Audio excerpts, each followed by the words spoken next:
Ya lo hemos hablado, las demandas deben llenar básicamente los requisitos del artículo 61, 106, 107, 108 del Código Procesal Civil y Mercantil, básicamente esos requisitos. Y esta era una de las preguntas que realizaba algún compañero en la clase anterior. Entonces, una vez yo vaya a presentar una demanda en proceso penal, lógicamente debo llenar todos los requisitos, debía haber evaluado la competencia del órgano jurisdiccional, hacer toda la relación de hecho, los medios de prueba, presentarlo todo mi escrito de demanda de conformidad con el artículo 61 del Código Procesal Civil y Mercantil. Una vez presente mi demanda, alguno de los compañeros pueda intervenir. ¿Qué pasa si alguien presenta una demanda en un órgano jurisdiccional? ¿Qué pasa ahí?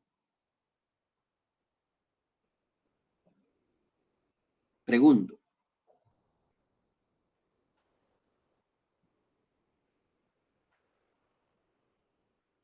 ¿Se emplaza, ¿Sí, Lic? Madeline? ¿Empieza el emplazamiento? Sí, pero previo al emplazamiento, y hacia ahí quiero ir yo, como ya ir desarrollando más despacio los procesos. Una vez presento mi demanda, el juez entonces analiza su competencia, ve que llenen los requisitos y el juez tiene dos opciones. O admite para trámite o la rechaza. En ambas situaciones, ya sea que la admita para su trámite o la rechace, el juez va a emitir una resolución. Pregunto, ¿qué tipo de resolución debe de emitir el juez? Buenas noches, Jorge Luis. Exactamente, Jorge Luis. El juez emite un decreto. Ustedes ya saben que los decretos son resoluciones que resuelven situaciones de puro trámite, de mero trámite. Y entonces el juez, si lógicamente la rechaza, se rechaza la presente demanda en virtud de, ya dirá él, los argumentos por los cuales la rechazaron, y los artículos y la firma del juez y del secretario. Si lógicamente la demanda está bien planteada, tiene todos los argumentos, requisitos legales, básicamente 61, 79, 106, 107, 108 del Código Procesal Civil y Mercantil, pues ya el juez admite para trámite y entonces emite un decreto. Y el decreto va a decir varias circunstancias. Se tiene por recibida la demanda, se admite la dirección y procuración del abogado que se propone, se admite el casillero electrónico o la dirección señalada para para notificar tanto al actor como al demandado, se aceptan los medios de prueba y otras circunstancias de un decreto. Una vez se emitió ese decreto, ¿qué procede después de que hay siempre una resolución? Pregunto, ¿qué hay después de una resolución? Una notificación. Se emplaza. Una notificación, gracias, efectivamente hay una notificación. Siempre después de una resolución hay una notificación, siempre. Porque las notificaciones son los medios, cómo se va a dar a conocer a las partes las resoluciones que emitió el juez. Siempre. Entonces, pero dentro de ese decreto que se emitió donde aceptó el trámite, vámonos en el caso que sí se aceptó a trámite la demanda. En ese decreto donde se admitió a trámite la demanda, el juez, dentro de las varias circunstancias que resuelve, como las que ya mencioné, también resuelve que se emplaza al demandado por el plazo de, si es en el caso del juicio ordinario, que es el que estamos viendo en este momento de manera general, porque es el proceso tipo, se va a emplazar por el plazo de 9 días. ¿Verdad? Y entonces, dentro de esos 9 días, la parte demandada asumirá una actitud procesal. Dentro de los primeros 6 días de esos 9, el demandado puede plantear las excepciones previas. ¿Verdad? ¿Cuáles excepciones previas? Las del artículo 116. Y ahí nos da el 116 un catálogo de esas excepciones previas que se puede plantear. Si el demandado plantea cualquiera de esas excepciones del 116, se emite una resolución, porque después de que el demandado asuma una actitud, lo hace en un memorial, el juez tiene que emitir una resolución. ¿Qué tipo de resolución? También un decreto. Y admite o no para trámite las excepciones, y si admite para trámite las excepciones previas, entonces se abre un incidente. Se inicia un incidente. ¿Cuál incidente? Lo que ya hemos platicado, la vía incidental, artículos 135, 140 de la Ley del Organismo Judicial. Eso es un aspecto que creo que era importante aclarar porque escuché una pregunta en la clase anterior. Ya vi que ya se incorporó Elic Osman Sandoval a la clase. Buenas noches, Elic Osman, un gusto saludarle. Buenas noches, Lick. Buenas noches, compañeros. Así es, ya estamos aquí presentes, Lick. Entonces, le doy la palabra para que nos pueda disertar la clase el día de hoy, que es la continuación, porque no se concluyó el punto anterior, entonces sería para concluir. Y en lo que usted estaba incorporando, habíamos platicado sobre ese tema de planteamiento de la demanda y otros pasos de que se emite un decreto para aceptar o rechazar la demanda. Vamos en el caso que sí se admitió para su trámite, después de una resolución, compañeros, siempre hay una notificación. Porque la notificación, si no, ¿cómo se van a conocer las resoluciones si no hay? La notificación es la vía por la cual se puede o se debe dar a conocer a las partes procesales las resoluciones emitidas por el juez. Gracias. Entonces, estábamos ahí en ese plazo. Lick Osman, le dejo en el uso de la palabra porque aquí el tiempo es el mejor aliado o el peor enemigo. Buenas noches. Buenas noches, pues muchísimas gracias, Lick. Pues jóvenes, para continuar con el tema que en el que estábamos y que ya es con el día de hoy sería la tercera clase que abordamos el mismo tema de las excepciones, solo como a manera de retroalimentación. El anterior día dijimos de que habían 3 clases. Bueno, la ley establece 2 clases de excepciones: excepciones previas y excepciones perentorias. Podemos definir claras diferencias entre ellos. La primera es de que las excepciones previas, lo que va a atacar, ambos son medios de defensa que tiene el demandado, ¿verdad? Por ahí preguntaban, ¿el actor puede presentar excepciones? No. El actor pudiera presentar excepciones en el caso que se presente una reconvención. Entonces ahí le dan plazo al actor, que ahora es también demandado, ¿verdad? Porque hubo una reconvención, una contrademanda, se le dice de forma común. Entonces, en ese caso, el actor, para contestar esa contrademanda, la reconvención, a él sí pudiera en ese caso interponer alguna excepción.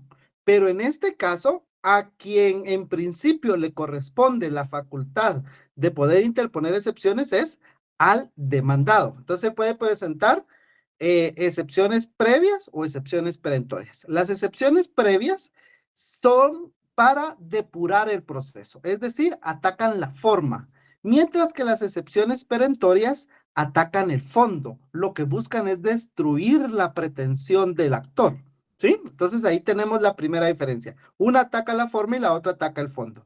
Número 2. Las excepciones previas son nominadas, es decir, la ley le otorga un nombre y así como está denominada o está nominada por la ley, así es como se debe interponer.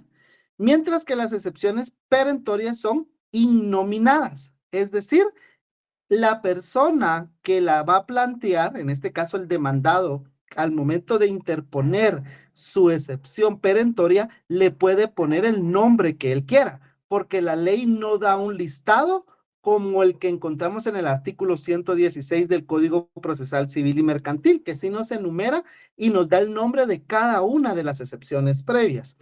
Entonces, ya dijimos, una ataca el fondo y el otro la forma. Una están nominadas, las otras son innominadas. Como están nominadas y tenemos están nominadas y están enumeradas en la ley, las excepciones previas son numerus clausus, es decir, únicamente las excepciones que la ley regula son las que se pueden interponer como excepciones previas. mientras que las excepciones perentorias son números apertus, es decir, se puede interponer la cantidad o cualquier cualquier excepción perentoria, porque no hay un límite, no son solo las que la ley dice, porque la ley solo explica qué son las excepciones perentorias, pero no hay un nombre, no hay un listado. Otra diferencia entre las excepciones previas y las perentorias son que las previas se interponen antes de contestar la demanda. Si recordamos, se interponen a máximo al 6º día. No es necesario esperar al día 6 para interponerlo. Se puede presentar al día 1, al día 2, al día 3, al día 4, al día 5 o máximo al número 6 de estar emplazado. Mientras que las excepciones perentorias se interponen al momento de contestar la demanda. Las excepciones previas antes de contestar la demanda y las excepciones perentorias en el memorial mismo de contestación de la demanda. Las excepciones previas se tramitan y se resuelven por la vía de los incidentes, es decir, el procedimiento regulado en la ley del organismo judicial, mientras que las excepciones perentorias se resuelven en sentencia. Y recordemos que la sentencia es la forma como termina todo proceso, o la forma normal de terminar un proceso, ¿ok? Entonces ahí estamos con las diferencias entre excepciones previas y perentorias. También dijimos que existen las excepciones mixtas, que la ley no las regula, no dice las excepciones mixtas son las siguientes. Sin embargo, la doctrina y la doctrina legal, que son las resoluciones de la Corte de Constitucionalidad, sí contemplan este tipo de excepciones mixtas. Y nos dice que las excepciones mixtas son aquellas excepciones que la ley regula como previas, pero que al momento que son declaradas con lugar, el efecto es como si se hubiera presentado una excepción perentoria, porque está en la ley, están reguladas en el artículo 116 como excepciones previas, pero lo que ataca es la pretensión del actor. Entonces, por eso se le llaman mixtas, porque están nominadas como previas, pero tienen efectos de perentorias. En este caso, nuestras excepciones mixtas de conformidad con lo que la Corte de Constitucionalidad ha resuelto sería la de excepción de caducidad, prescripción, cosa juzgada y transacción, ¿ok? Pero también en el artículo 120 del Código Procesal Penal, Procesal Civil y Mercantil, podemos encontrar otra clasificación más, que serían las excepciones privilegiadas. Y nos dice el artículo 120, en cualquier estado del proceso, en cualquier momento durante el proceso, no solo en los primeros 6 días, sino aún después de esos primeros 6 días de emplazado, se puede interponer. ¿Por qué? Porque la ley dice en cualquier estado del proceso podrá oponerse litispendencia, falta de capacidad legal, falta de personalidad, falta de personería, cosa juzgada, transacción, caducidad y prescripción. Entonces, en ese sentido, las únicas que no serían privilegiadas, es decir, aquellas que únicamente se pueden interponer dentro de los primeros 6 días son incompetencia, demanda defectuosa y falta de cumplimiento de la condición o del plazo al que esté sujeta a la que esté sujeta el derecho, que es la que encontramos en la numeral 7 del artículo 116. Ahora, todas las demás entonces serían privilegiadas. ¿Estamos con eso? Eso lo hablamos el día anterior, solo era para hacer una retroalimentación de lo que vimos. En la clase anterior, pues ya vimos la excepción de incompetencia, que es cuando al demandado se le ha notificado la demanda, se le emplaza, pero él se da cuenta que la demanda fue presentada ante un órgano jurisdiccional que de conformidad con las reglas de la competencia no es el competente. Como les expliqué, por ejemplo, es un juicio de mayor cuantía porque el proceso se está llevando por un monto de 100,000 quetzales, cuando sabemos que la menor cuantía es hasta 50,000, ¿sí? más de 50,000 es mayor cuantía. Y en este caso fue un proceso por 100,000 quetzales que se presentó ante un juzgado de paz. En principio es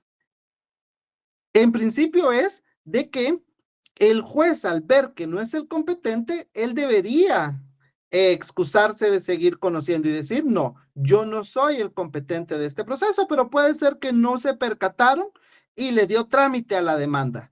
Entonces, el demandado es quien tiene que presentar su excepción y decirle, señor juez, presento mi excepción previa de incompetencia porque usted, con base a las reglas de la competencia por la cuantía, usted no es el competente, ¿sí? Entonces, esa es la excepción de incompetencia. También ya hablamos de la litispendencia, y la litispendencia es cuando se está llevando otro juicio en otro órgano jurisdiccional, pero ese otro juicio tiene los mismos sujetos, el mismo objeto y la misma causa. Entonces, la persona que está siendo demandada presenta su excepción de litispendencia y le dice, señor juez, en otro órgano jurisdiccional se está ventilando este mismo asunto, ¿verdad? Que somos las mismas partes, es el mismo objeto y es la misma causa. Por lo tanto, no puede continuar este proceso hasta que el otro no haya sido resuelto, ¿verdad? Entonces, esa es litispendencia, porque hay un proceso aparte pendiente de resolverse. Demanda defectuosa. La incompetencia, la excepción de demanda defectuosa procede cuando el memorial de demanda, el escrito inicial, no llena o no cumple con los requisitos que la ley nos establece. Recordemos que ya en clases anteriores hemos visto cuáles son los requisitos que debe de tener el memorial de demanda.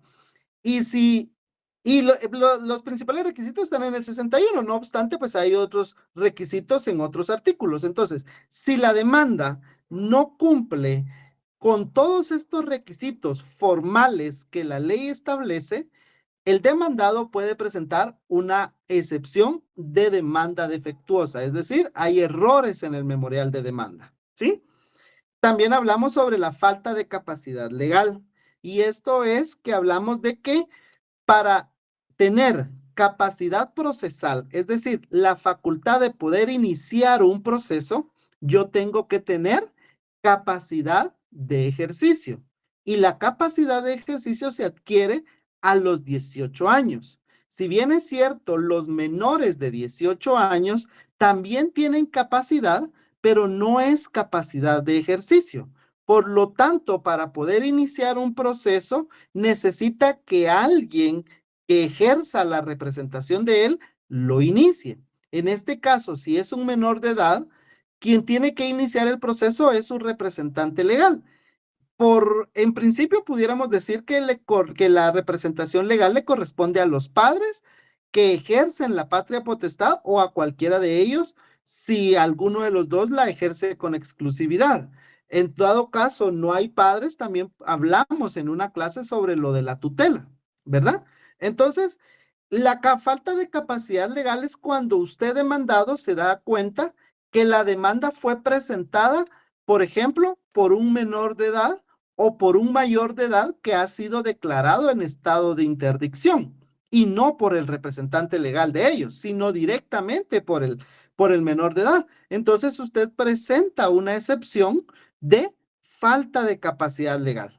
Porque si bien es cierto, la persona, el menor de edad, el niño, es el titular del derecho, no obstante, no tiene la capacidad procesal, es decir, no tiene más de 18 años y por lo tanto no tiene capacidad de ejercicio y por consecuencia no puede iniciar un proceso por sí mismo, necesita un representante legal. Falta de personalidad. La falta de personalidad se da cuando no hay legitimación. Y hay legitimación cuando yo soy el titular del derecho que voy a exigir que se declare, ¿sí? Recordemos que en un proceso de conocimiento lo que le vamos a pedir al juez es que se declare un derecho. Entonces, Yo, para pedirle al juez que declare ese derecho, yo tengo que ser el titular o creer que soy el titular, que ese derecho me corresponde a mí. Y entonces, como titular de ese derecho, yo estoy legitimado o tengo legitimación para iniciar el proceso. Pero si yo no soy el titular del derecho o no tengo un interés directo sobre ese asunto, yo no tendría legitimación, no tendría legitimidad. Y por lo tanto, si alguien que no es el titular del derecho, que no es el sujeto de esa relación material que dio, que provocó que hubiera un conflicto entre partes y que es lo que se busca que el juez solucione, entonces, si no es esa persona el titular del derecho, el titular de esa relación jurídico-material, entonces procede la excepción de falta de personalidad, ¿verdad? Porque puede ser que la persona que presentó la demanda sí sea un mayor de edad, es decir, tiene capacidad procesal, pero no tiene legitimación porque él no tiene un interés directo sobre el asunto, ni es el titular del derecho. Y la otra excepción que todavía vimos ese día es la de falta de personería. Y la falta de personería es cuando la persona que está iniciando un proceso en representación de otra, esa representación no es suficiente o bien tiene defectos que la hacen inoperante esa representación legal. ¿Sí? Entonces, por ejemplo, supongamos de que alguien dice, miren, yo vengo en nombre de una empresa a presentar una demanda, pero resulta que él no es el representante legal. Él es a lo mejor el gerente, él es a lo mejor el director, pero si nos vamos a los estatutos de la sociedad anónima, digamos, y en la sociedad anónima se dice que quién es el representante legal y hay una persona nombrada como representante legal y esa persona pues tiene que inscribir su representación en el registro mercantil. A esa persona es a quien le corresponde ejercer la acción en representación de la sociedad. Pero si es otra persona que también pertenece a la sociedad, pero no tiene esa representación, no obstante que pertenece a la sociedad, ahí habría una falta de personería, porque no es a él a quien los estatutos de la sociedad le otorga la facultad de representar legalmente a la sociedad. ¿Sí? Igual con los hijos. Suponiendo de que a uno de los padres le suspendieron la patria potestad por alguna razón, entonces le queda la patria potestad al otro hijo. Entonces viene el papá, que digamos que perdió la patria potestad, presenta una demanda por su hijo, en representación de su hijo, pero resulta que a él tiene suspendida la patria potestad. Si bien es cierto, él es el padre y en principio a él le corresponde como padre la representación legal de su hijo, pero la patria potestad la tiene suspendida y la patria potestad le fue otorgada a la madre. Entonces, a quien legalmente le corresponde ejercer la representación legal de su hijo en un juicio es a la mamá. Si el papá, sin tener esa representación, inicia el proceso, no obstante que es el padre, entonces ahí habría una falta de personería. ¿Por qué? Porque la representación que está ejerciendo no es suficiente o tiene defectos. No sé si hay alguna duda en cuanto a este tema, porque esta excepción sí ya no la vimos la clase anterior. Esta es de las que ya no nos alcanzó a verla el último día de clases, el día lunes. Licenciado, disculpe una pregunta. Adelante. ¿Qué diferencia hay entre la falta de personalidad y la falta de personería? Que en la falta de personalidad, yo indico que estoy ejerciendo una representación, pero esa representación no es suficiente o hay error en la representación que estoy ejerciendo. En cambio, en la falta de personalidad, yo no estoy actuando en representación de alguien, sino que yo puedo actuar en nombre propio, pero no soy el titular del derecho que estoy exigiendo. ¿Sí? Por ejemplo, digamos que yo vengo y sé que mis vecinos se fueron al extranjero por decirle algo, yo sé que mis vecinos se fueron al extranjero y dejaron su casa vacía, ¿verdad? Dejaron su casa ahí y vinieron unas personas y se metieron a vivir a esa casa, ¿sí? Digamos que ahí procede una reivindicación de la propiedad, digamos. Entonces vengo yo y como yo quiero mucho a mis vecinos y me entero que ellos están en Estados Unidos y que hay personas sin su autorización viviendo ahí, yo inicio un juicio de reivindicación de la propiedad. Ahí lo que es una falta de personalidad, porque yo puedo querer mucho a mis vecinos, pero yo no soy el propietario de ese inmueble. Yo no soy el dueño de ese inmueble. Por lo tanto, yo no soy el titular del derecho. Y aunque a mí me preocupe o me afecte de alguna manera que haya alguien usurpando la propiedad, ahorita iba eso. Si hubiera alguien, si a mí me preocupa eso, pues me puede preocupar, pero eso no me da el derecho de iniciar un juicio a mí. En todo caso, lo que yo tendría que hacer es llamarle a mis vecinos que yo sé que están en Estados Unidos y decirles, miren vecinos, hay personas que vinieron a usurpar su casa, están metidos viviendo dentro de su casa, pero yo no soy el dueño. Pero como yo quiero ayudar a mis vecinos, presento mi demanda. Entonces, y usted es el que está viviendo ahí. Entonces, usted lo que va a hacer es presentar una excepción de falta de personalidad. Decir, mire, usted no es el dueño de la casa. A usted no le corresponde iniciar un proceso. Te compré esos. Mira si son compatibles y ojalá no los cuides. Pato. Patricia, No sé. ¿tiene encendido su micrófono? Perdone. No tenga pena. Ok, entonces, ahora, lo que decía la compañera o compañero, no vi quién fue el que puso el mensaje. Efectivamente, lo que tendría que venir el vecino es, yo le aviso en Estados Unidos que hay alguien que se metió a su casa a vivir, entonces él en el extranjero tendría que otorgar un mandato para que yo lo represente aquí en Guatemala y en representación de él, yo sí puedo iniciar un proceso. No voy a iniciar el proceso en nombre mío. Voy a iniciar el proceso en representación del dueño de la casa. Pero supongamos que él vaya a Estados Unidos y hace un mandato, pero hace un mandato general, no judicial, sino general, con cláusula especial, digamos. Hace un mandato general. Entonces, se inscribe el mandato en el archivo, se protocoliza, se inscribe en el archivo general de protocolos, yo presento mi demanda y digo, mire, a mí mi vecino que vive en Estados Unidos me otorgó un mandato y yo soy su mandatario, él es mi mandante y él me pidió que yo iniciara un proceso. Y aquí está mi mandato. Lo aceptan y le dan trámite al juicio. Y usted es el demandado, porque usted es el que vive en esa casa, usted es el que se fue a meter a esa casa, a usurpar esa casa. Entonces, usted al momento que recibe la demanda, usted dice, aquí hay un error. Si bien es cierto, hay un mandato otorgado a nombre de él, el mandato no es suficiente porque no es un mandato judicial y por lo tanto no tiene la facultad de iniciar un proceso, de representarlo en juicio.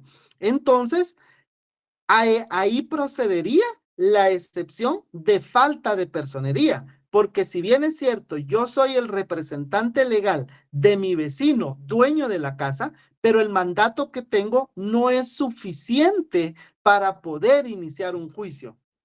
No sé si ahí quedó claro, compañero. Ah, sí, bueno. Gracias, Lick. Bueno, esperemos que sí, ¿verdad?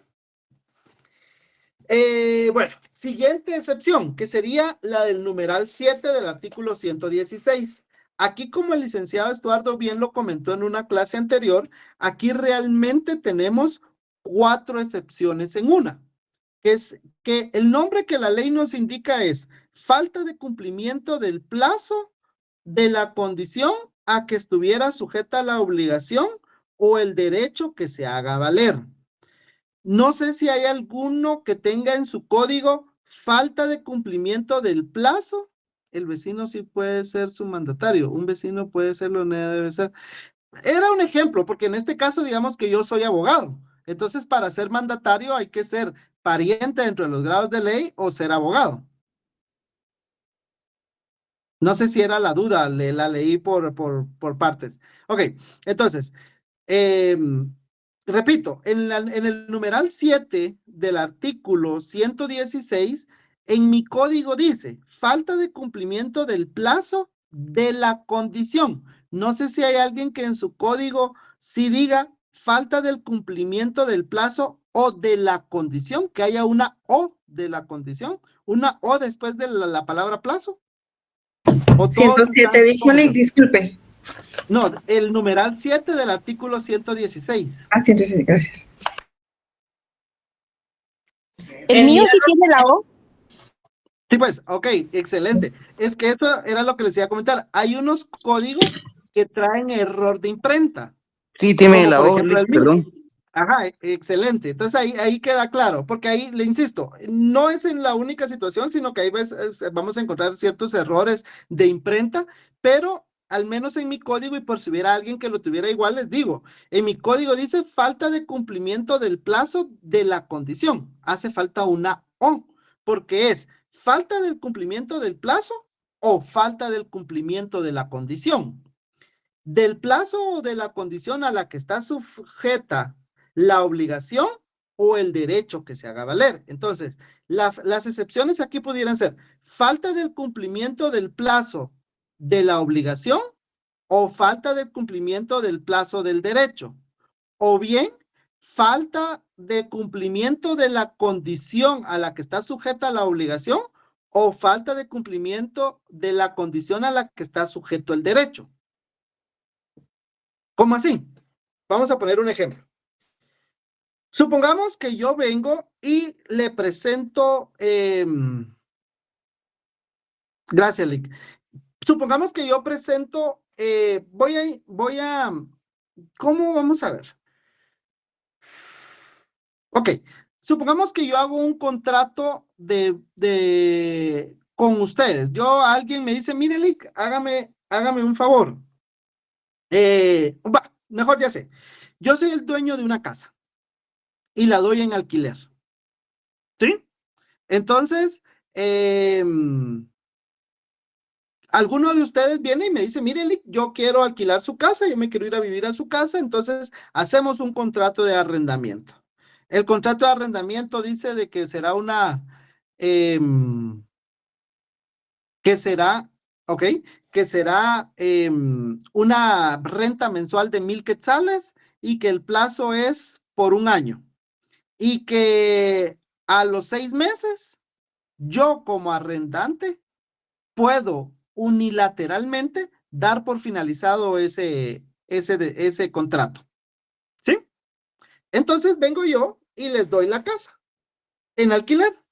Pero resulta que a los 2 meses me aparece una opción de compra. Alguien me dice, mira, te compro la casa y me la está pagando al doble de lo que realmente vale la casa. Entonces, yo lo que quiero es que demos por terminado ese proceso para que yo pueda vender esa casa y necesito que desocupen la casa para que el nuevo dueño se venga a vivir ahí. Eso es a los 2 meses. El contrato que firmamos dice que a los 6 meses yo puedo dar por terminado el proceso. Entonces, si a los 2 meses yo vengo e inicio un juicio en su contra para poder dar por terminado ese contrato y pedir a usted que se salga de esa casa a través de un juicio de desahucio, entonces ahí se da la excepción. ¿Qué excepción? Falta de cumplimiento del plazo al cual está sujeto el derecho. Es decir, el derecho que yo tengo por dar terminado ese contrato no ha llegado al plazo de los 6 meses que yo tengo para poder dar por terminado el contrato. ¿Sí? Ahí no hemos cumplido con el plazo que me da derecho. Yo antes de los 6 meses estoy tratando de pedirle al juez que declare que yo tengo el derecho. Y no, porque el derecho yo lo voy a tener hasta transcurridos 6 meses. Entonces ahí hay una falta de cumplimiento del plazo al que está sujeto el derecho. Otra, suponiendo que en el contrato ponemos de que, qué sé yo, que alguna condición podemos poner una condición en el contrato, suponiendo, decimos de que si yo me quedo sin trabajo, puedo dar por terminado el contrato, ¿sí? De arrendamiento que le dije, porque ya no tendría yo dónde vivir, entonces necesitaría regresar a vivir a mi casa. Entonces, yo pongo que en caso de... Bueno, perdón, mejor ya sabría cuál sería el ejemplo mejor. Es de que si usted se pone en el contrato que si usted no paga la pensión, no paga la renta por 2 meses, a usted puedo pedir yo que se dé por terminado ese proceso y que lo saquen a usted de la casa, ¿verdad? Que se practique un desahucio para que usted sea retirado de mi casa. Pero resulta que usted se atrasó 1 mes y entonces yo vengo e inicio un proceso. Entonces ahí usted como inquilino, como arrendatario, a usted le da el derecho de presentar una excepción de falta de cumplimiento de la condición a la que está sujeta la obligación. Porque en este caso, si el contrato dice que a la falta de 2 pagos de renta, usted tiene que desocupar la casa, entonces, si usted solo lleva 1 mes y yo pido que a usted lo saquen, ahí no se ha cumplido con la obligación, con la condición que está estipulado.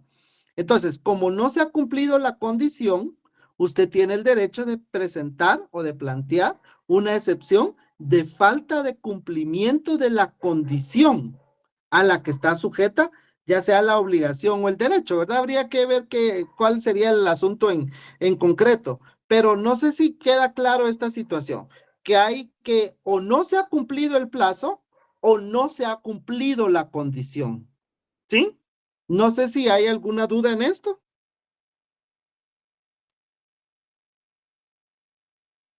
Lick, buenas noches. Buenas noches. Entonces, en ese artículo debería de ser falta de cumplimiento de plazo o de la condición, porque yo tengo el o después, dice la obligación o el derecho.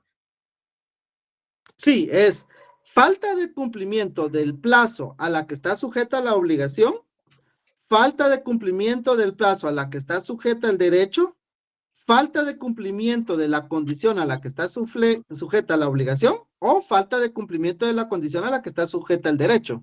Esas serían las 4 variables. Ah, ok. Está bien, gracias. De nada. ¿Alguien más? ¿No? Bueno. Licenciada, disculpe, esto que nos está diciendo usted de falta de cumplimiento del plazo, aquí en el libro del licenciado dice, podría ser también el título de excepción previa de caducidad. Justo iba a hablar sobre la caducidad y la prescripción ahorita. No, la caducidad es distinto. La caducidad es cuando ya ha transcurrido más del tiempo que yo tenía para ejercer un derecho o una acción. Aquí es que no se ha llegado el tiempo que se ha estipulado para que yo pueda iniciar esa acción o ejercer ese derecho. Ah, muy bien, gracias. Le repito, en la falta de cumplimiento del plazo, todavía no se ha llegado el tiempo para que yo pueda hacer algo. En la caducidad y en la prescripción, ya pasó el tiempo que yo tenía, ¿sí? Y ahorita vamos a ver un ejemplo. Adelante, compañeros, compañeras que tienen arriba la mano, cualquiera de las dos. Licenciada, buenas noches. Entonces, este numeral quedaría como, por ejemplo, si yo compro un automóvil para pagarlo en 5 años, el plazo es de 5 años. Pero si yo lo pago antes de los 5 años, ahí se rompe la condición de los 5 años. ¿Algo así sería? ¿O estoy perdida? Ok, sí, ahí digamos que no se cumplió con una condición que había, pero esas cuestiones en los contratos lo prevén, que usted puede pagarlo anticipadamente. El problema es, digamos, que usted sacara un carro a plazo o que usted alquilara un carro, ¿sí? Que usted alquilara un carro y que a usted el carro se lo alquilaron por 2 meses y que al mes que se lo alquilaron, le están pidiendo a usted que lo devuelva. Entonces usted dice, momento, aquí no se ha cumplido el plazo. Yo tengo 2 meses para usar el vehículo y todavía va 1 mes. Por lo tanto, todavía me queda un mes más para usar el vehículo. Todavía no se ha cumplido con el plazo que se estableció. O, por ejemplo, le dicen, un ejemplo voy a poner, pero tal vez no es de juicio, pero para que nos sentamos. Tal vez vienen sus papás y le dicen, mira, mija, te voy a dar un carro hasta que te cases. Y le dan su carro, le sacan un carro del año. Entonces usted anda su carro ahí chilereando de arriba para abajo. Y al par de años le dice el papá, mira, mija, devuélveme mi carro. Entonces usted le va a decir, momento, papá, vos me dijiste que me ibas a dar el carro hasta que yo me casara. Y yo no me he casado, por lo tanto no se ha cumplido con la condición que vos me habías puesto para yo usar el carro. Hasta que yo me case, yo tengo la obligación de devolverte el carro. Si yo no me caso, no tengo obligación de devolverte el carro. Entonces, si su papá le está pidiendo el carro que se lo devuelva antes de casarse, ahí no se ha cumplido con la condición. No sé si ahí quedó más claro, Cristina. Sí, sí, ahí sí, ya, perfecto, muchas gracias. Ok, de nada. Adelante, compañera. Licenciado, solo me quedé con una que usted dijo que habían 4 faltas en el número 7. La falta Así de es. cumplimiento del plazo, la condición y el derecho, pero me quedé con la otra. ¿La cuarta cuál era? Perdón. Repito. Falta de cumplimiento del plazo al que está sujeta la obligación. Y falta de cumplimiento del plazo al que está sujeto el derecho que se haga valer. Número 3. Falta de cumplimiento de la condición a la que está sujeta la obligación y falta de cumplimiento de la condición a la que está sujeto el derecho que se haga valer. Gracias, muy amable. Muy bien. ¿Alguien más? ¿No? Ok. Bueno, entonces pasamos a la siguiente. Caducidad y prescripción. Aquí ha habido debate sobre cuándo entender y cómo entender cuándo aplica una y cuándo aplica la otra. Cuando yo estudiaba, a mí me enseñaron que caduca la acción y prescribe el derecho. ¿Sí? Caduca la acción y prescribe el derecho. Entonces, si ya pasó el tiempo para que yo tenía para ejercer una acción, es caducidad. Así fue como me lo enseñaron a mí. Y si ya pasó el tiempo que yo tenía para ejercer un derecho, entonces es prescripción.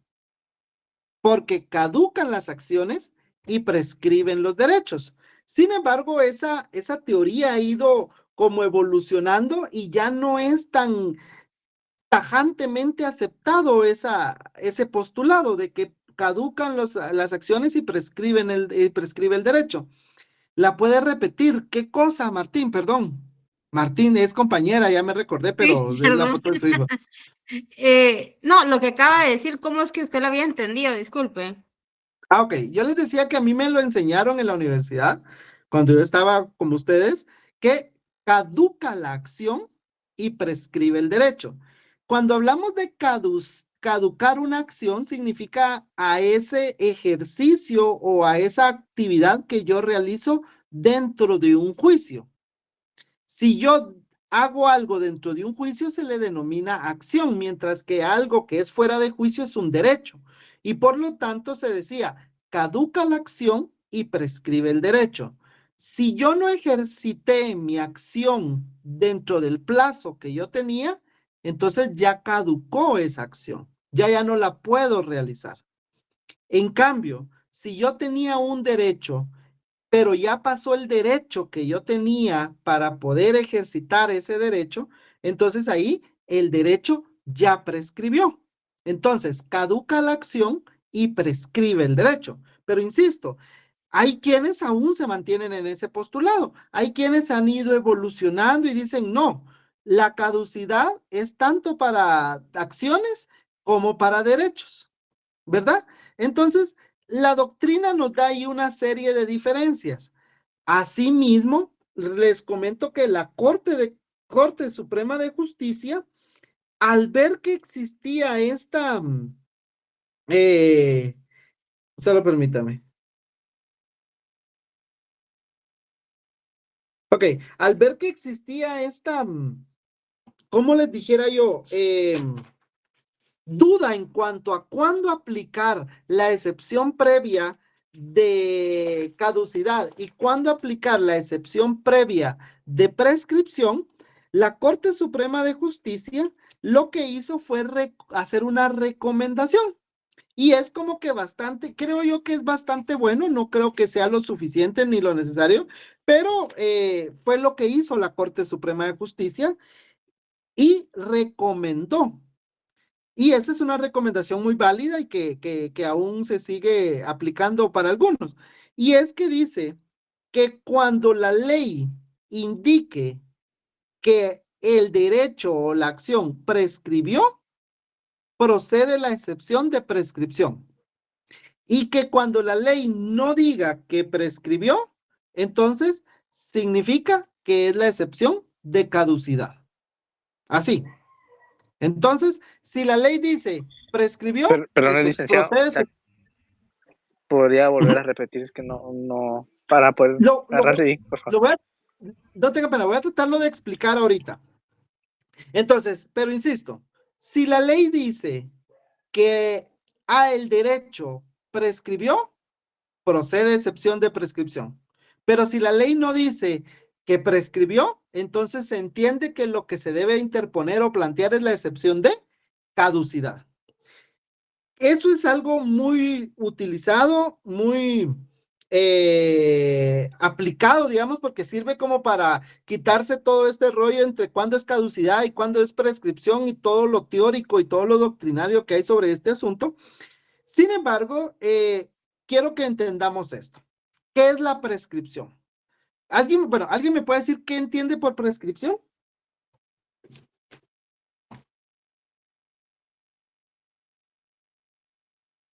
Yo entiendo que tiene un plazo, pongamos el ejemplo de los 9 días, y entonces si esta persona no presentó su contestación a los 9 días, el día 10 ya prescribió o minutos después de las 12, ¿verdad? Excelente. Muy bien, compañera, gracias. Adelante, compañero.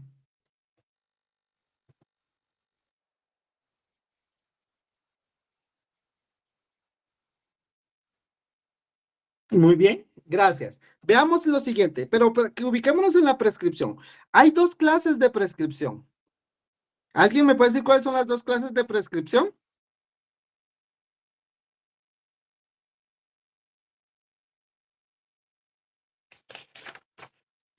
¿No?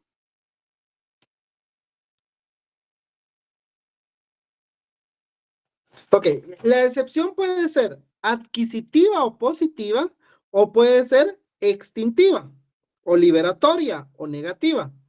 ¿Qué significa eso? La prescripción adquisitiva o positiva es aquella que, por el transcurso del tiempo, yo adquiero un derecho.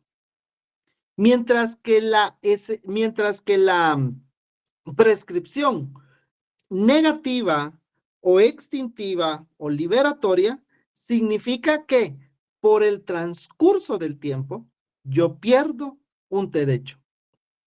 Ustedes escucharon, ¿recuerdan ustedes cuando vieron derechos reales en derecho civil y vieron lo de la titulación supletoria?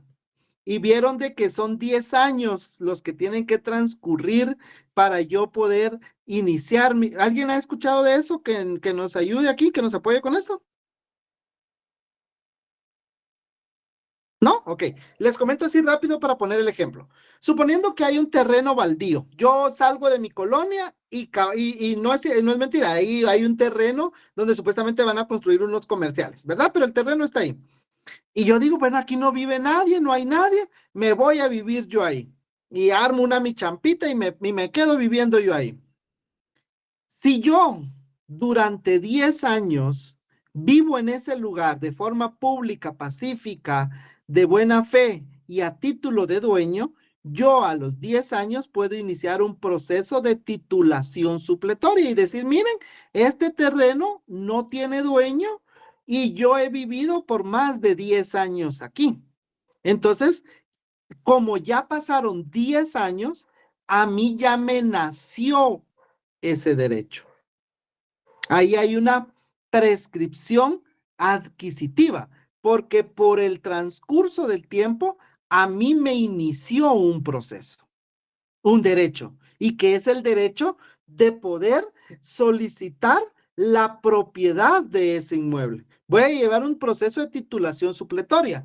¿Para qué? Para que un juez ordene de que ese terreno se pueda inscribir en el Registro General de la Propiedad a mi nombre, porque no hay un propietario. Pero para eso tiene que transcurrir un plazo mínimo de 10 años, donde yo o mis antecesores hayamos estado ocupando ese inmueble. Si el terreno ya tenía un dueño y ya está registrado, ahí no se puede hacer nada, porque la propiedad no prescribe, no termina la propiedad aunque pase el tiempo. Pero si ese terreno es un terreno, en los municipios se le conoce mucho a los terrenos municipales como astillero municipal, porque son terrenos que están en posesión o en propiedad del Estado, pero no están inscritos, y la gente va y los invade.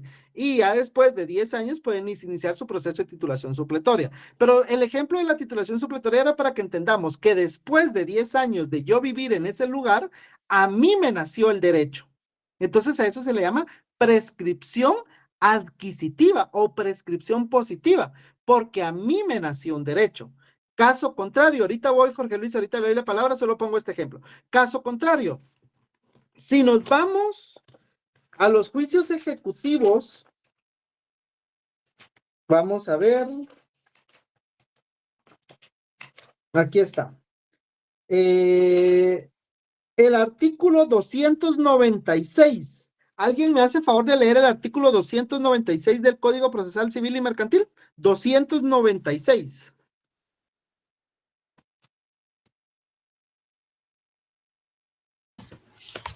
Yo lo puedo leer. Por favor. Ineficacia del título. Los títulos expresados anteriormente pierden su fuerza ejecutiva a los 5 años. Si la obligación es simple y a los 10 años si hubiera prenda o hipoteca, Gracias, en ambos ahí dejémoslo. casos. Ahí dejémoslo. Gracias, compañera. Fijémonos, dice, los títulos expresados pierden su fuerza ejecutiva a los 5 años. ¿Cuáles son los títulos expresados anteriormente? Son los que están regulados en el artículo 294. ¿Qué significa esto? Por ejemplo, que hay una sentencia de un juez que ordenó un pago, qué sé yo, un pago, ¿verdad? Entonces, para yo poder iniciar un juicio ejecutivo y que me paguen lo que la sentencia dice que me deben de pagar, entonces yo tengo que iniciar un juicio ejecutivo. Pero para poder iniciar ese juicio ejecutivo, de conformidad con el artículo 296, yo tengo 5 años. ¿Por qué? Porque 5 años tiene este título para perder su fuerza ejecutiva. Si hay una garantía hipotecaria, es hasta los 10 años. Pero si no tiene una garantía hipotecaria, entonces es de 5 años. Entonces, le insisto, yo tengo una sentencia que un juez dictó donde dice que yo tengo el derecho de exigirle a Oscar que me pague 10,000 quetzales. Pero yo me transcurren los 5 años que yo tengo, al día 5 años con un día, yo ya no puedo iniciar un proceso. Ahí ya perdí el derecho. Ahí ya hubo una prescripción extintiva o una prescripción negativa. ¿Por qué? Porque en virtud de que transcurrió el tiempo, yo perdí el derecho que tenía para poder ejecutar esa sentencia. Entonces, en el primer caso que les puse, yo adquirí un derecho. Ya puedo iniciar un juicio o puedo iniciar un proceso de titulación supletoria para quedarme con ese terreno. Mientras que en el otro caso, como ya pasó demasiado tiempo, yo ya perdí el derecho que tenía para poder demandar al compañero para que me pagara lo que la sentencia dice. Jorge Luis, su pregunta. No tenga pena, adelante.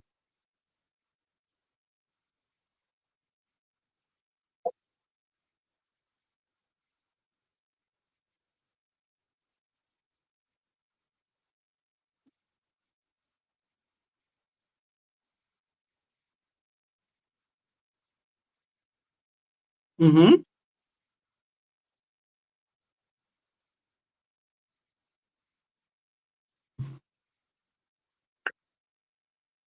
¿Qué declaración me dice usted? No le terminé de entender al inicio.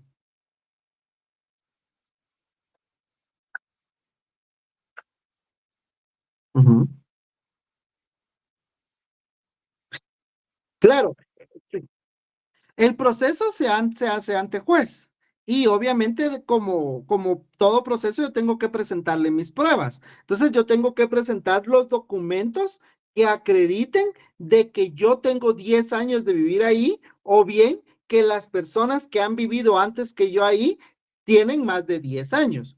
Por lo general hay actas o documentos privados donde se hace constar de que fulano le vendió a sutano y mengano a perencejo y perencejo a sutano y se fueron vendiendo, ¿verdad? Aunque el terreno no estaba inscrito y aunque fuera un documento privado, pero hacían constar una compraventa. Pero muchas veces no existe ese documento, entonces lo que se hace es una declaración jurada donde la persona dice, miren, yo bajo juramento declaro que esa casa, que en ese inmueble yo estoy viviendo desde hace más de 10 años.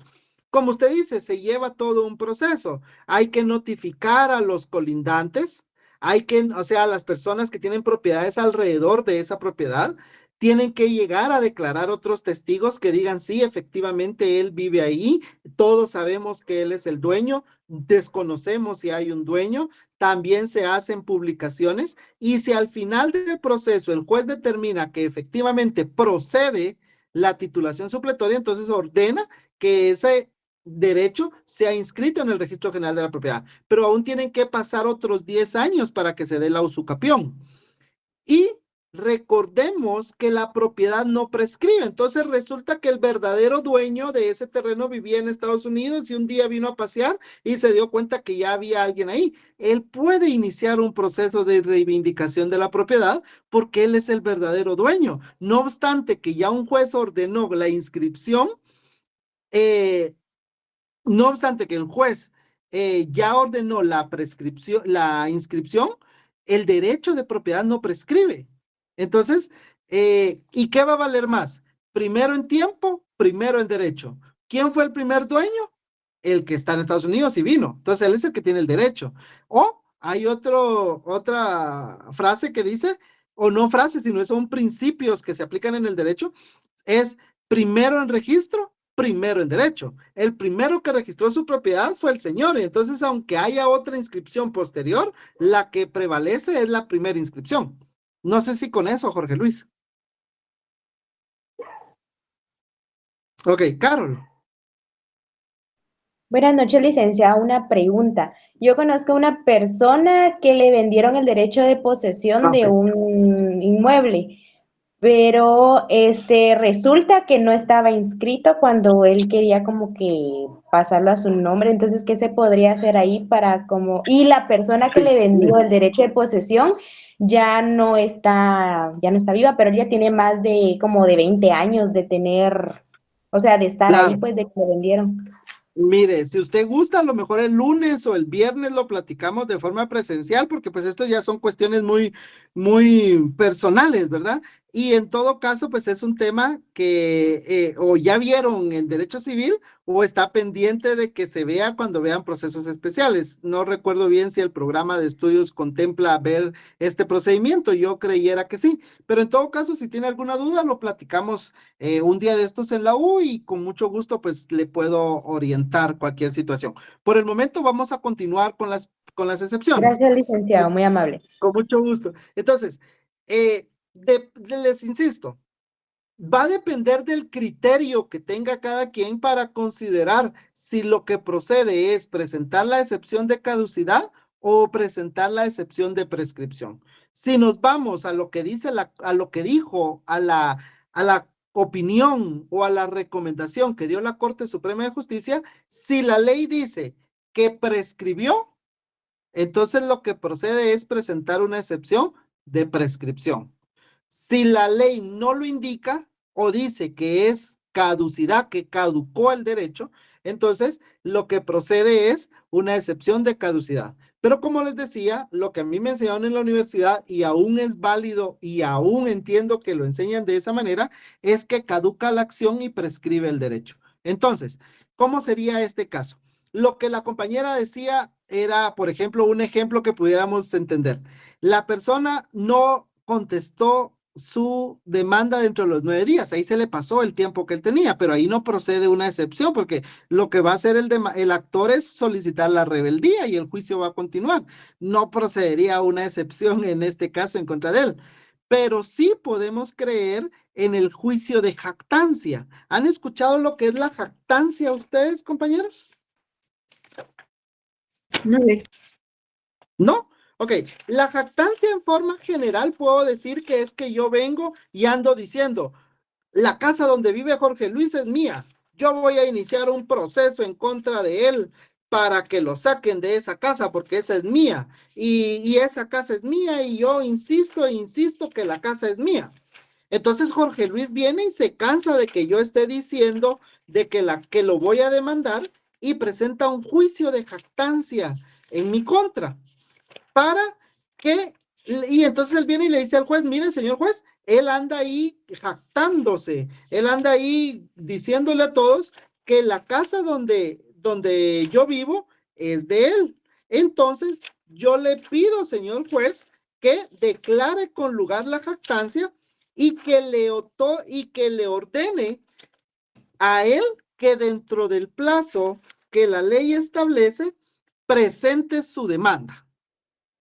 Porque si yo ando diciendo que voy a demandar a Jorge Luis y no lo demando, él puede iniciar un juicio oral de jactancia. Entonces, dentro del juicio oral de jactancia, él va a demostrar que yo ando diciendo y contándoles a todos que yo voy a demandar a Jorge Luis, pero que nunca lo hago. Entonces, el juez dice sí. Con base a las pruebas se pudo determinar que Osman Sandoval anda diciéndole a todo el mundo que va a demandar a Jorge Luis. Ok, entonces, y por lo tanto el juez dice, con lugar el juicio oral de jactancia y me da 15 días, porque es lo que dice el artículo 228 del Código Procesal Civil. Dice que declarando la jactancia y señalando al jactancioso, es decir, a mí, que yo era el que me andaba jactando y diciendo que la casa era mía y que lo iba a demandar, un término de 15 días para que interponga la demanda.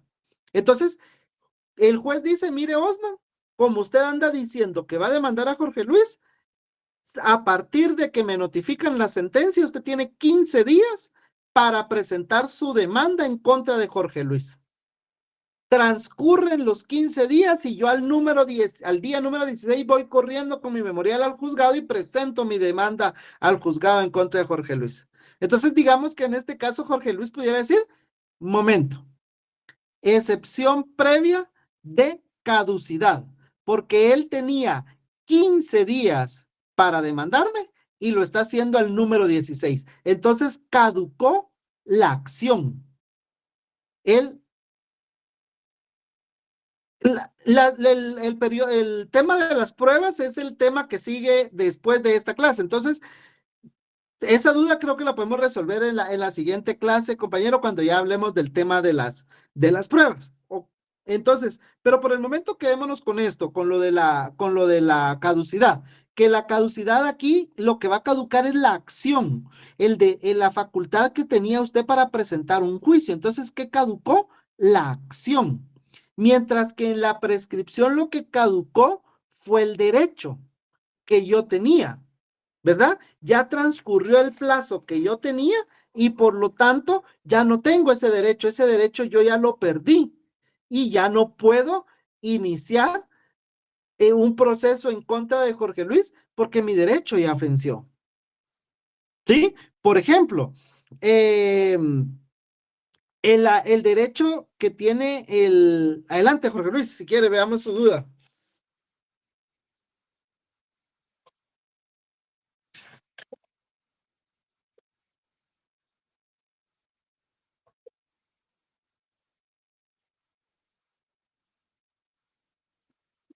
Ok. Eso se llama caducidad de instancia, que es a los 6 meses o a los 3 en segunda instancia.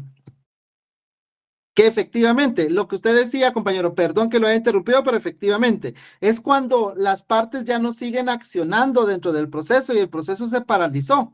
Y entonces, como se paralizó el proceso, procede la caducidad, ¿verdad? ¿Por qué? Porque ya no se le dio movimiento a ese proceso, entonces ese juicio caducó. Muy bien, Jorge Luis, gracias por el aporte, excelente. Bueno, entonces, continuamos. Nos queda la excepción de cosa juzgada. Recordemos que la cosa juzgada es cuando la forma normal de determinar un proceso es mediante una sentencia, es la forma normal. Pero en contra de la sentencia, también este es el último tema del programa de estudios de ustedes para este semestre, son los recursos. Y yo ya les expliqué que los recursos hay remedios y hay recursos, pero los recursos en general son aquellas impugnaciones que yo presento en contra de una resolución judicial. En este caso, al momento que dentro de un juicio se dicta una sentencia, yo, si no estoy de acuerdo con el contenido de esa sentencia, yo puedo apelarla. Si yo apelo esa resolución, entonces pasa a una segunda instancia. Y después de esa segunda instancia, recordemos que la ley dice que ya no hay más instancias porque solo hay 2. Pero yo puedo presentar un recurso extraordinario de casación. Pero suponiendo que yo no estoy de acuerdo con la sentencia y presento mi apelación. En segunda instancia, la sala confirma la sentencia y declara sin lugar mi apelación. Yo no conforme con esa decisión de la sala, presento mi casación y la Corte Suprema de Justicia confirma la resolución de la sala y la sala confirmó la resolución del juzgado de primera instancia. ¿Puedo interponer otro recurso aquí? Ya no. Ya no puedo interponer otro recurso, porque yo ya agoté los recursos que yo tenía para poder oponerme a esa resolución. Entonces, cuando ya no hay más recursos que interponer, ya la resolución causa firmeza. O bien, cuando yo tengo un plazo para interponer mi recurso de apelación, pero transcurre el plazo que yo tenía para presentar mi apelación y no presenté mi recurso. Entonces, como ya transcurrió el proceso, como ya transcurrió el tiempo, esa resolución ya causó firmeza y ya no puedo interponer,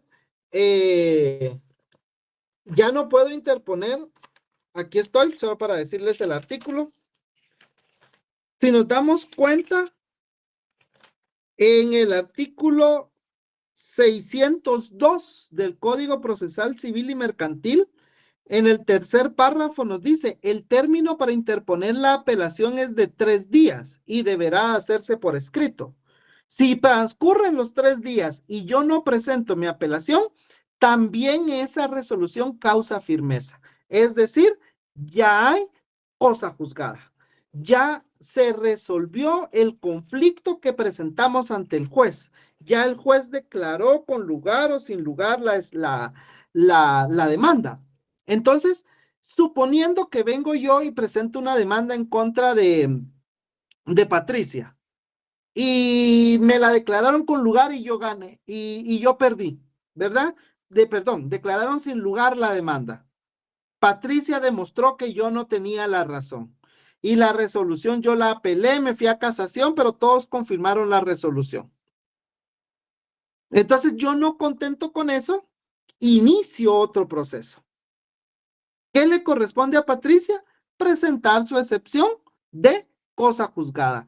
¿Para qué? Para decirle al señor juez, este proceso que se está iniciando aquí ya fue conocido por otro órgano jurisdiccional, ya hay una sentencia que es cosa juzgada porque ya no procedió, ya los recursos fueron declarados sin lugar o no se presentó ningún recurso dentro del plazo y por lo tanto la resolución causó firmeza y al estar firme ya es cosa juzgada.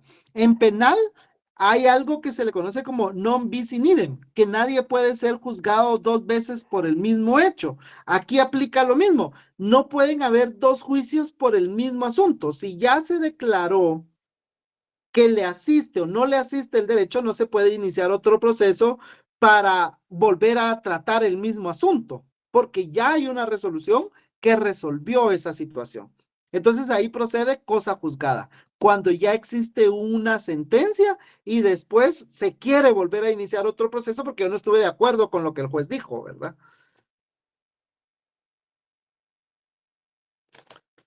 Ok, y por último, el de transacción. El de transacción procede o significa, ustedes yo no sé si han escuchado el término transar. Justamente ayer, antier, no sé qué día, hablaba con mi hijo y me decía, papi, ¿qué significa tranza? Me decía, o transar. No recuerdo cuál fue lo que él me dijo. Pero la transacción es cuando durante el proceso las partes llegan a un acuerdo. Dentro del juicio oral, dentro del juicio ordinario, la ley establece que se puede conciliar, ¿sí? Se puede hacer una audiencia y conciliar y no hay ningún problema, pero también se puede acordar o llegar a un convenio de forma extrajudicial fuera del juzgado.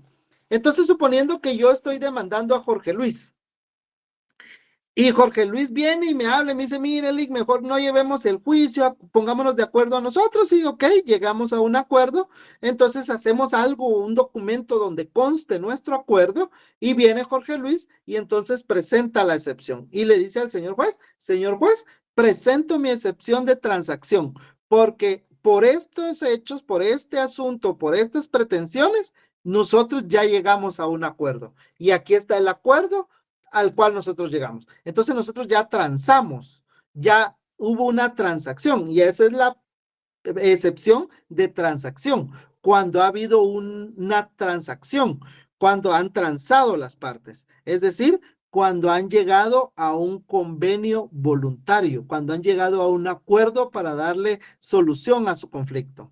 ¿Ok? No sé si alguna duda con esto, y si no, pues de último es la excepción de arraigo. La excepción de arraigo, el artículo 117 es claro al indicarnos que esta procede cuando yo demandado, estoy siendo demandado, valga la redundancia, por alguien que es extranjero. Es decir, algún mexicano anda aquí en Guatemala y él me demanda. Entonces, yo, demandado, puedo presentar una excepción de arraigo. ¿Para qué? Para que el juez obligue a este mexicano a permanecer en territorio guatemalteco mientras se lleva el proceso, o bien que nombre a alguien que lo represente en juicio, pero que no, nomás me deje embargado, nomás me deje arraigado y él se vaya para México y yo aquí con un juicio en mi contra, ¿verdad? En cambio, yo demandado puedo decir, ok, estoy de acuerdo que él me esté demandando, pero mientras llevamos el juicio, que él permanezca en Guatemala, en territorio guatemalteco, y por lo tanto presento mi excepción de arraigo. Con esto terminamos las excepciones, compañeros, que ya dijimos, las excepciones previas son las que están en la ley, se resuelven por la vía de los incidentes y lo que atacan es la forma. Mientras que las excepciones perentorias les pueden poner ustedes el nombre que quieran, pueden imaginarse o inventarse la excepción que ustedes quieran, se resuelven en sentencia y se presentan al momento de interponer de contestar la demanda. Las excepciones mixtas son aquellas que siendo previas tienen efectos de perentorias, como lo dijimos, caducidad, prescripción, cosa juzgada y transacción, porque si presentamos una de estas excepciones previas, el efecto es que el juicio va a terminar. Mientras que en las otras excepciones, lo que va a hacer es que el demandante, el actor, corrija esos errores que tiene su demanda o acredite correctamente su representación, qué sé yo, pero los demás son corregibles. Mientras que caducidad, prescripción y cosa juzgada y transacción, lo que hace es extinguir la pretensión y ya no permitir que el juicio continúe o que se inicie uno nuevo. Por eso tiene efectos de perentorias. ¿Ok? Y la de transacción y las demás que yo les decía que son privilegiadas, porque por ejemplo con la apelación, como al final de cuentas la apelación se va a ver con los recursos. Entonces, cuando se vea el tema de la apelación, ahí se va a ver qué resoluciones son apelables. Y efectivamente, el auto de los incidentes es apelable.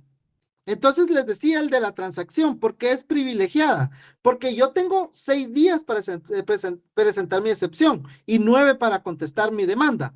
Pero si yo demandado llego a un acuerdo con el actor durante el periodo de prueba, en ese momento yo le puedo decir, señor juez, presento mi excepción de transacción porque ya acordamos y ya no es necesario que el juicio continúe.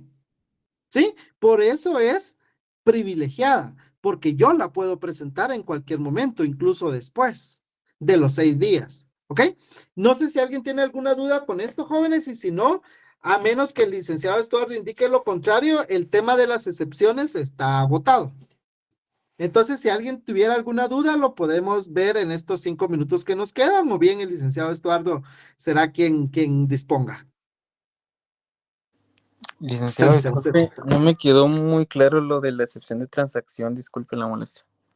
¿De transacción? Sí. La transacción se refiere a que haya un acuerdo voluntario entre el actor y el demandado. Suponiendo de que es un juicio de reivindicación de la propiedad. Entonces la persona dice, mira, ¿sabes qué? Estoy de acuerdo, me voy a ir de la casa. Pongámonos de acuerdo, dame 15 días para que yo me desocupe la casa y yo me voy a ir. Y entonces el actor dice, está bueno, llegamos a un acuerdo. Entonces usted, demandado, presenta la excepción ante el juez y le dice, señor juez, yo ya transé, yo ya acordé con el actor, le voy a devolver su casa y ya no es necesario que el juicio continúe. Entonces, transar significa acordar, ponerse de acuerdo. La transacción es que ya hubo un acuerdo entre el actor y el demandado. Y digamos, ¿sería algún tipo como de documento que respalde, verdad? Digamos, por ejemplo, cuando se presenta esa excepción, ¿cómo presentarlo de una vez como un medio de prueba, por decirlo así? Claro, recuerde que las excepciones llevan el procedimiento de los incidentes, por lo tanto tiene que probarse que lo que se está diciendo es cierto. Entonces sí, el acuerdo tendría que quedar en acta y presentarle esa acta o alguna escritura al juez, o bien durante el diligenciamiento de las pruebas se puede pedir una declaración de parte, una declaración de testigo donde alguien diga, sí, efectivamente ya llegamos a un acuerdo o él ya me pagó lo que me debía o qué sé yo, ¿verdad? Entonces eso es transacción. Muchas gracias, licenciado. De nada. Y el allanamiento no, porque el allanamiento no es necesariamente, lo que se busca con la excepción es que ya no se dicte una sentencia. Mientras que con el allanamiento sí va a haber una sentencia. Y con el allanamiento yo estoy de acuerdo con todo lo que me están pidiendo. Con la transacción no necesariamente le voy a dar al actor lo que me está pidiendo. Puede ser que yo le diga al actor, mire actor, si este juicio continúe, usted va a tener que pagar abogado, le va a llevar tiempo, ¿sabe qué? Lleguemos a un acuerdo, no le voy a dar lo que usted pide, pero tampoco le puedo dar todo porque yo no tengo todo lo que usted me está pidiendo. Entonces, ahí hay un acuerdo, ¿verdad? No necesariamente va a aceptar todas las pretensiones. Cambio en el allanamiento, él dice, yo estoy de acuerdo con todos y el juez dicta una sentencia. Licenciado, disculpe una pregunta, o sea que en esa línea, de la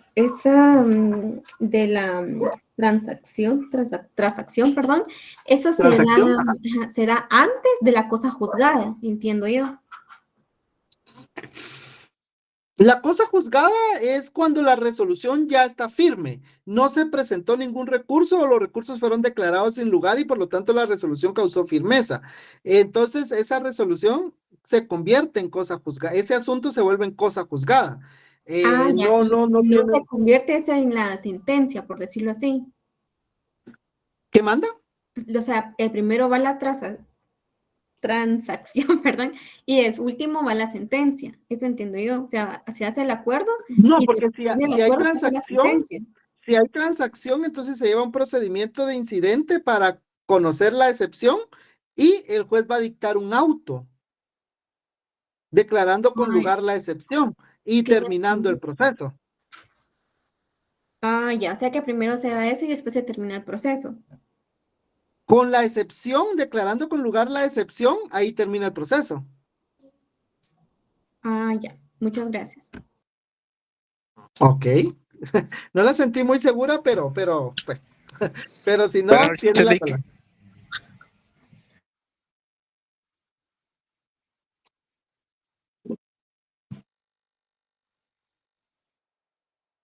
De zona. Claro, claro, adelante.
Ujú.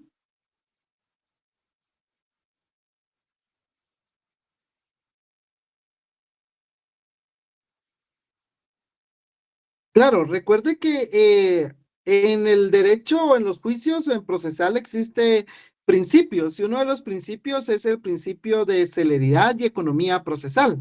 Entonces la misma ley nos indica de que cuando se puedan desarrollar más de un solo acto en que se puedan desarrollar más de un solo acto por sí solo, entonces que se puedan realizar dos o más. Entonces, si es procedente y resolver todas las excepciones juntas, eso es lo ideal, resolverlas todas juntas, a menos de que por alguna razón que por en cuanto al plazo no se haya interpuesto, no se haya iniciado junto, entonces pudiera llevarse por aparte, pero lo lógico sería que las excepciones lleven todas el mismo trámite.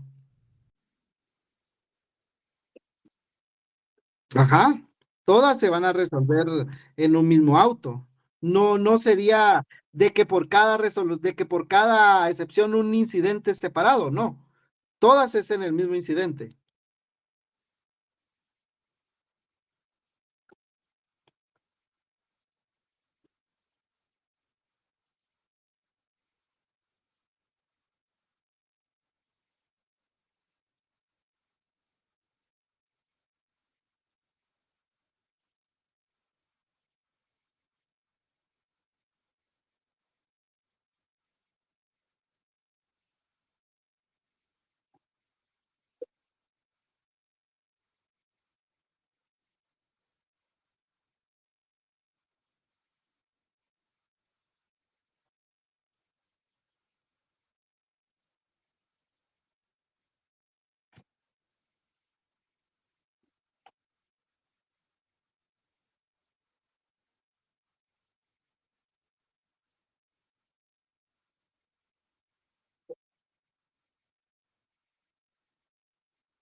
Para ser lo más concreto posible a lo que usted pregunta, sí, recuerde que sujetos procesales son todos aquellos que intervengan dentro del proceso, todos.